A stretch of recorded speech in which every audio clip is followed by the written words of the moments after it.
Welcome to Titusville, Florida, at home of the Kennedy Space Center Visitor Complex.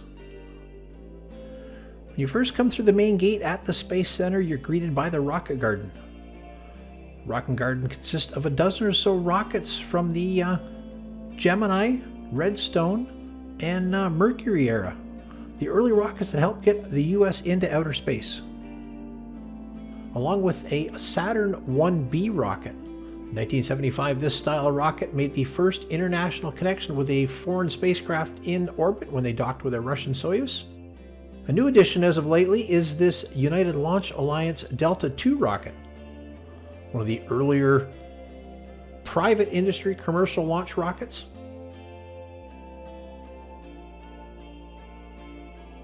Now just past the Rocket Garden is the Gateway to Deep Space exhibit. This is very new. Inside this you'll find all kinds of flight-flown commercial hardware. This is a SpaceX Cargo Dragon.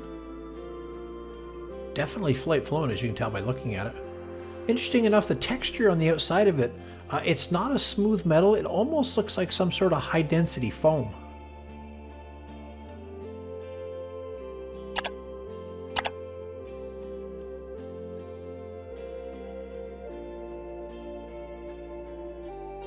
Now, probably something that grabs your eye the moment you walk in and look up. This is a Falcon Heavy booster strapped to the ceiling. As you can tell by looking at it, it's definitely flown. It was flown on the third Falcon Heavy flight. The 9 Merlin engines up there. And as you can tell, still all covered in soot, as SpaceX doesn't clean their rockets. They feel there's no need to, and it's just a waste of time and money to clean them up and make them look shiny before using them again.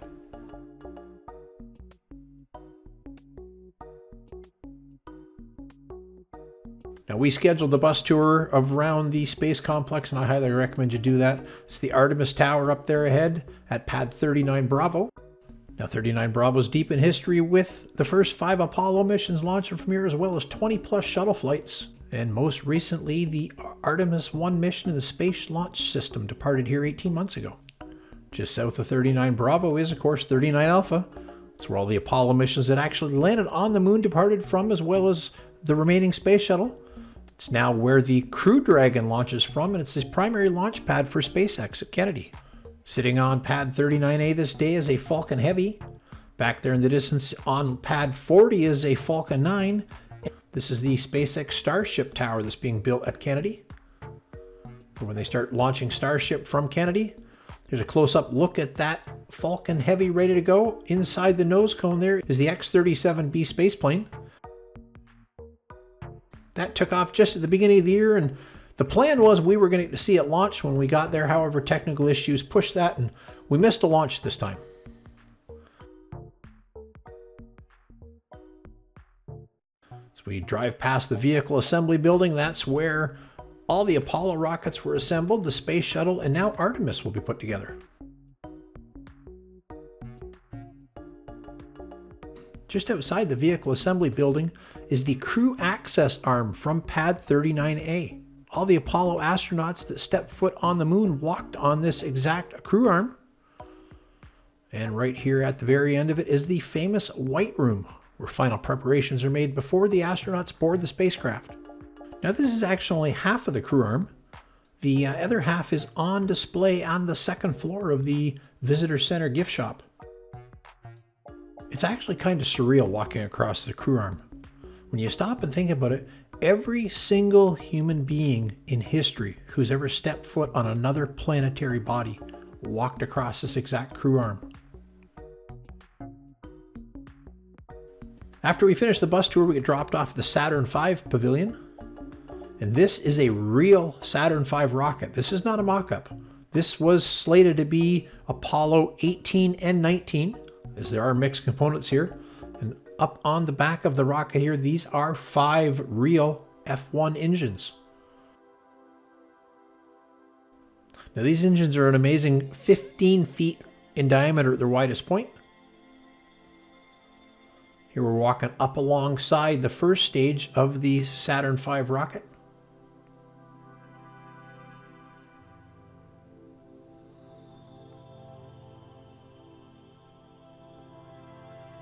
After several minutes of flight, The first stage would be out of fuel and stage separation would occur. And not shown here, but there would be a ring that would connect the two halves together. The first stage would first separate, then several seconds later, the ring would release with explosive bolts, exposing the 5 engines of the second stage, which would ignite to continue to push the rocket into orbit.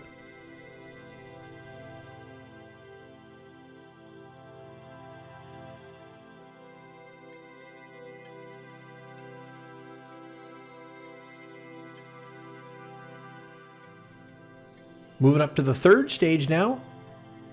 Again, there'd be a staging ring here. As you can tell that there's a pretty sizable difference in the diameter of this 2 sections of the rocket here. And only a single engine now at this point. As we're in outer space, we just need the push to accelerate into an orbital velocity. Very short section, as not a lot of fuel is required. And in the fairing here, the lunar module would have been packed up inside that fairing. And when the third stage fuel was expended, the command module, the gray section there, would separate away from that fairing area. The fairings would split open. The command module would flip 180 degrees, advance forward, connecting to the lunar module and extracting it and heading to the moon. That little tiny capsule up there, that is all the astronauts had to live in on their week-long plus trip to the moon and back.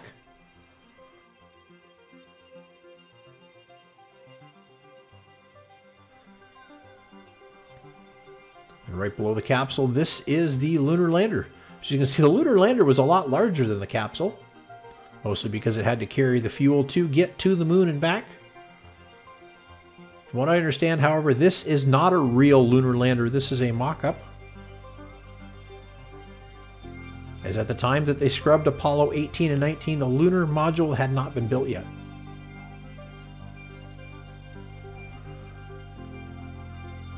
Our last stop on the video is the Space Shuttle Atlantis. Now this is the real Atlantis. This is not a mock-up you see on display here. After her final flight, she was taken to the vehicle processing building, cleaned up, removed anything hazardous, and put on display several years later. 2 sections of the Canadarm up there.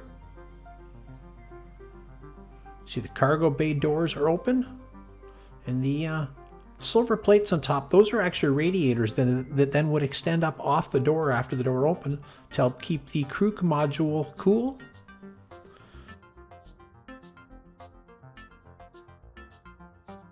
Now it's hard to judge the size of something from a video, and even the way the orbiter hangs there right next to this observation platform, it's hard to just grasp how big it is.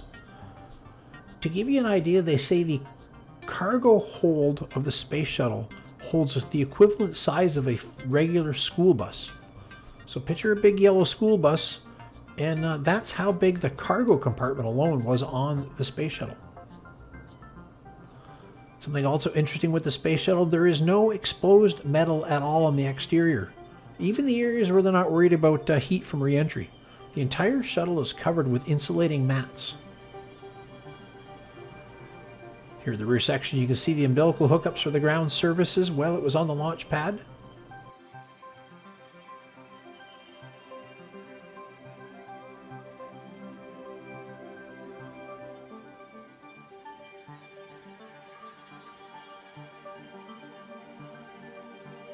And unlike the Saturn V rocket we saw a few minutes ago, these are not real engines in Atlantis. The real engines from Atlantis have been repurposed for the Artemis program.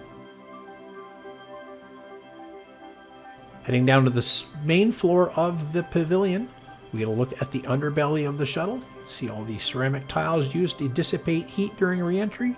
The 2 main gear doors there closed up. The other interesting thing is just how short and stubby the wings are on the space shuttle. Incredibly thick, but incredibly short. That would explain why the shuttle on approach come in at a 22-degree approach angle. To give you a little context, when you're riding on that commercial aircraft flying into a regular airport, your angle of approach is only about 3 degrees. Right next to the orbiter is the beanie.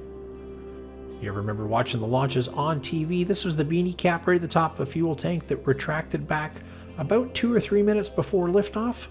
and its purpose was to vacuum away any gases from the evaporating fuel.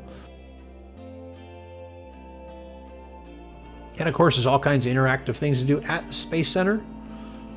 And when it comes to flying something, well, Mr. Simulator here, he's got to get his hands on everything and give it a try. I didn't do a bad job. A little bit too far to the left of center line, but kind of put it down on the numbers and we survived. Anyways, I hope you enjoyed the video. If you did, please smash that thumbs up, hit that subscribe button. I appreciate you watching, and I will see you next time.